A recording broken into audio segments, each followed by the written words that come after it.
Chapter 27, Mike TV sent by television. Mike TV was even more excited than Grandpa Joe at seeing a bar of chocolate being sent by television. But Mr. Wonka, he shouted, can you send other things through the air in the same way? Of course I can. And what about people? Asked Mike TV. Could you send a real live person from one place to another place in the same way? A person? Cried Mr. Wonka. Are you off your rocker? But could it be done? Good heavens, child, I really don't know. I suppose it could. Yes, I'm pretty sure it could.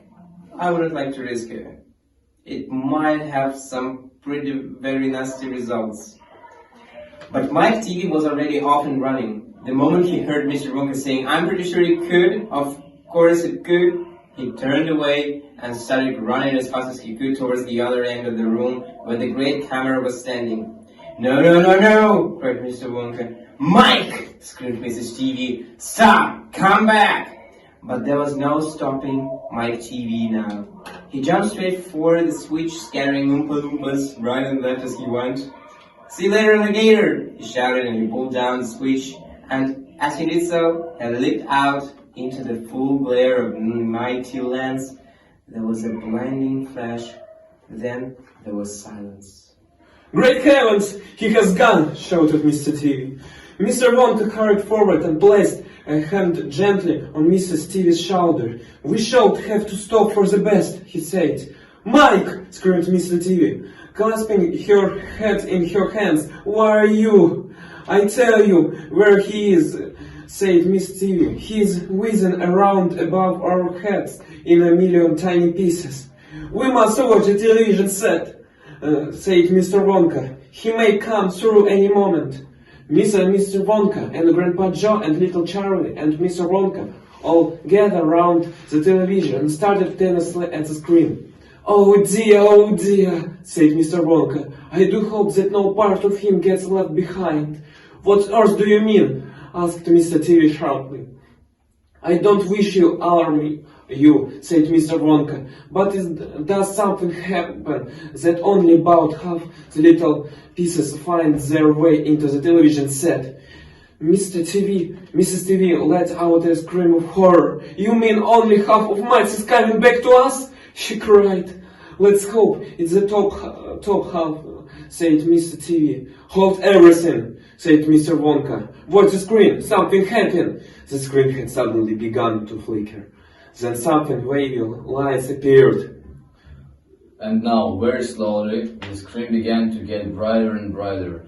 Here he comes, yelled Mr. Wonka. Yes, that's him, all right. Faintly at first, but becoming clearer and clearer every second, the picture of Mike TV appeared on the screen. He was standing up and waving at the audience and grinning from ear to ear. But he is a midget, shouted Mr. TV. Isn't he going to get any bigger? Shouted Mr. TV. Talk to me, Mike, cried Mr. TV. Say something, tell me that you're all right. A tiny little voice, no louder than the squeaking of a mouse, came out of the television set.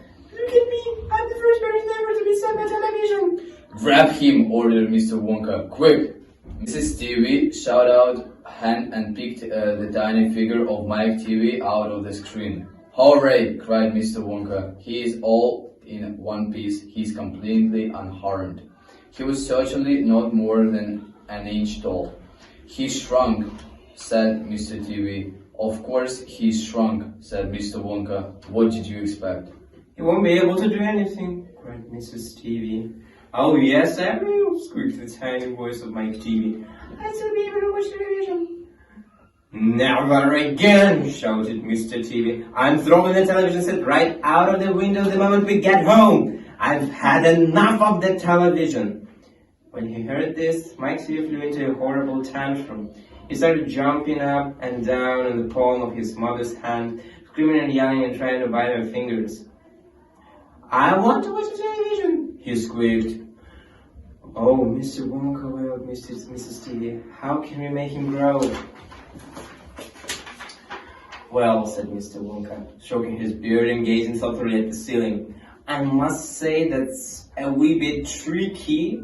What we'll do, We'll put him in a special machine I have for testing the stretchiness of chewing gum. Maybe that will bring him back to what he was. Oh, thank you, said Mrs. Stevie.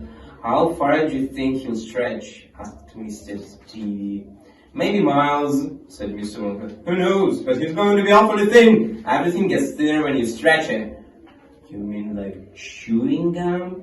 Asked Mr. Stevie. Exactly. How thin will he be? Asked Mrs. Stevie anxiously. I haven't the foggiest idea, said Mr. Wonka, and it doesn't really matter anyway, because we'll soon fatten him up again. All we'll have to do is give him a triple overdose of my wonderful super vitamin chocolate. And what will that do to him? Asked Mr. T.V. anxiously. It'll make his toes grow out until they're as long as his fingers. Oh no, cried Mrs. T.V. Don't be silly, said Mr. Wonka. It's most useful. He'll be able to play the piano with his feet. But, Mr. Wonka, no arguments, please, said Mr. Wonka. He turned away and flicked his fingers 3 times in the air. An Oompa Loompa appeared immediately and stood beside him. Follow these orders, said Mr. Wonka, handing the Oompa Loompa a piece of paper on which he had written full instructions.